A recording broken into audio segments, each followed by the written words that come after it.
Welcome back, everyone. This is Radio Free Market, and I'm your host, Michael McKay, and I'm talking with Mr. Jeff Tucker. And we were just talking before the break about the division of labor, and as dry as that term may sound, I love what Ludwig von Mises had to say about this, that the various individuals in a society do not live their own lives without any reference or connection with other individuals. Thanks to the division of labor, we are connected with others by working for them and by receiving and consuming what others have produced for us. Jeff, would you care to comment on that a little bit? I think too often we tend to think of the market economy as a place for competition, and it is that. Mm-hmm. But now it's criticized as being a world of dog eat dog, where there's bigger and bigger businesses eating up smaller and smaller businesses, and this is the essence of the market. It's really not actually the essence of the market. It's a part of the market. But just as important is this idea of human cooperation. That constitutes most all the activities we engage in every day. The market can be most properly characterized as a place of cooperation, a place of learning from each other, and as I describe it in this article, a place of mutual benefaction. Right. I love that term, mutual benefaction. And it comes from reflecting on the idea of a birthday party, because when we go to a birthday party, the person we're honoring is there, and he's sitting on the sofa, and we're giving the person gifts. And so we bring in a gift, we try to figure out what the person wants, and he opens it up, and he says, "Thank you very much." And then he gets another gift, and he says, "Thank you very much," and so on it goes. Now, at a birthday party, if a person said, "Thank you very much for the gift," and you said, "No, thank you," they'd say, "Well, that's a strange thing to say. Why are you thanking me?" Well, as a matter of fact, in the market, every day, every second, every instant in the market economy, it's like a huge birthday party that goes both ways. We're all giving each other gifts constantly. It's an excellent way of looking at it. Right. Let's return to your grocery store example and the rolls that you purchased. I thought this was a classic example of peaceful exchange. What was happening in your mind when you saw those rolls? Well, the way in terms of how much value they had. So the rolls, I forget now how much they were precisely, but I think you said about $2. Okay, they were $2. So of course we engage in exchange without really thinking of it. We look at the rolls, we say, is that worth it? Well, what we're really saying is, are the rolls worth more to me than what I'm willing to give up to get them? So what do I value more? The rolls or the $2 I have in my pocket? And from the store's point of view? And the store's point of view, it's exactly the reverse. The store's point of view, if the store could talk, would say, I value the $2 that this customer wants to give up more than having these rolls sit on the shelf. So this is what you mean by peaceful mutual exchange. Yes, it means a reverse valuation from a subjective point of view. So this is called also a double inequality of wants. Yes, that's right. So sometimes the market is characterized as just a bunch of shuffling around of the same things over and over again, and that exchange takes place when there's equality between goods. That's actually not correct. The exchange takes place when there's inequality of valuation between the goods being exchanged. I value the good that I'm getting more than I'm giving up, and from the point of view of the person with whom I'm exchanging, the valuation is exactly reversed. So the existence of these different levels of valuation are what make human cooperation possible. The implications of this are profound, really, and Mises talks about this. We tend to think of inequality as a bad thing, something we want to eliminate. Not at all. It's a beautiful thing. It means that we're all made differently. We have different values, different subjective values. We're made differently. We don't want different things. And it's precisely because of this that we can get along so well. Right. Isn't that interesting? And even if we do want similar things, we want them at different times. Yeah. And so it's a beautiful thing. I love this term that you used about that this seems magical. You wrote this, that this seems like a magical thing that happens because it happens millions and billions and trillions of times every day all over the world. And I particularly like this phrase here, that it happens in every single economic exchange that is undertaken by virtue of human choice. What do you mean a little bit more on how do both sides benefit from this? Well, we have to make the decision to engage in exchange, and that means we have to assess our own values. We have to do a personal inventory. There's a scene in Tom Sawyer where Huckleberry Finn shows up with a tick from the force, which he claims is the first one of the season, and he's bragging about it, and Tom Sawyer begins to really want it, for whatever reason. And so Tom Sawyer digs into his pocket and pulls out a tooth that he verifies as being authentic by lifting up his lip and showing that it's missing.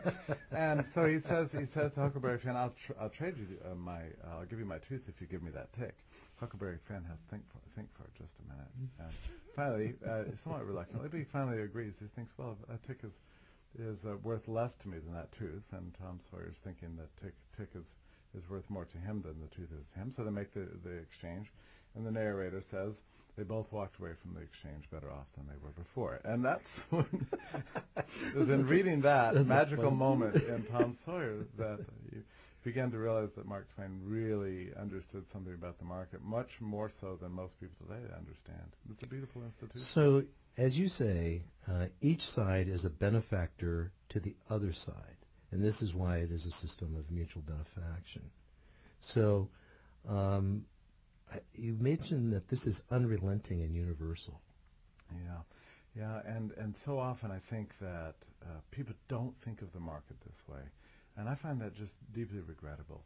You know, you think a society of mutual benefaction, what is that? I think in our popular understanding we might say, well, what is that, like socialism or something? No, it's the essence of capitalism. Right. Because people from all over the world, regardless of the language they speak, regardless of their values or their culture, their national origin or race or anything else, can come together on mutual terms and make each other better off. And it's only within a world in which exchange is completely free and possible, and when it's permitted by governments and permitted by institutions, where these magical moments are able to take place billions of times a day, all to our mutual and universal advantage. And this is the essence of the social order. This is what makes development possible, really. It's what makes civilization possible. I really liked the additional thing that you said when you mentioned that it increases a sense of personal welfare, and it increases the social welfare at the same time. Yeah. And so would you comment on that? Yeah, and I like to draw attention to this point because you understand that exchange makes everybody wealthier, even without innovations and without any change in the physical reality that you see. And to me, this is a beautiful thing. If we could pass out property to 100 people a room, and all the property consists of different items, they could get together and make an exchange together and be better off as a result. You know, because everybody is gaining more value, gaining something more valuable than they're giving up from their own point of view, at least ex ante or before. Now, they might change their mind later, but if you have freedom, they're free to exchange later too. Now, talk about how choices can change. You know, you mentioned in your story you arrive home with the rolls and you discover you're out of butter, and you know, because you change, your circumstances change. Your choices can change. Yeah, that's right. And we have to be free to make mistakes, and we don't want anybody overriding our decisions and telling us, for example, the government every day tells us what we should choose and what we shouldn't choose. Well, this is not the way society develops. We all know, all those of us who have children, understand that you have to let people make their own choices and learn from behaviors, because we do learn and we do change. And as we change as individuals, our economic choices change, our preferences change, and we have to be free to accommodate those changes in the way we use our material resources. So the future is uncertain both on the external level, but also on our internal level. That's right. We don't because know. we're not really sure of how our own choices are about to change in the course of events. Yeah, that's right. And in the course of making choices, many successful, many sometimes unsuccessful, we learn.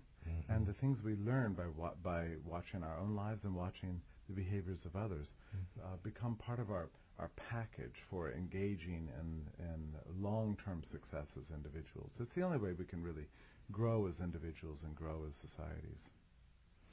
So let me ask you from a different perspective. Can any system guarantee happiness all the time to all users? Well, of course it can't. All we can do is create a playing field that allows as much room for success, and that means allowing room for failure also. One of the things that market also gives us, it's not just about scarce goods. There are goods in society that I would call non-scarce goods, and that is knowledge, the knowledge we acquire as we continue to live. Now, these are free goods that are given to us. We can give them to others and still retain them for ourselves. I love that. Yeah. That's beautiful. And manners, I think, are part of these free goods. There are many free goods: technology, or the recipes for making things, how to do things. Mises drew attention to this.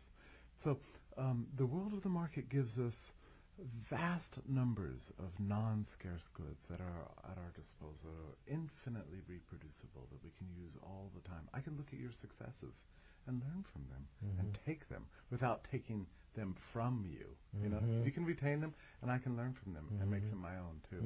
I like to compare it to the miracle of the loaves and fishes in the Bible, when everybody wants lunch and there's no lunch to be had. One apostle shows up with one basket of goods, and Jesus does something, Jedi mind trick or whatever he does, and multiplies it for the multitudes. And suddenly, no matter how much you ate, there's always more. It's magnificent. It's that way with these non-scarce goods that the market gives us. Technology, learning, knowledge, ideas. These are all free for all of us. It's a wonderful thing to put out. So I want to segue into this next segment by starting our conversation about the early thinkers that missed this point about this inequality of value.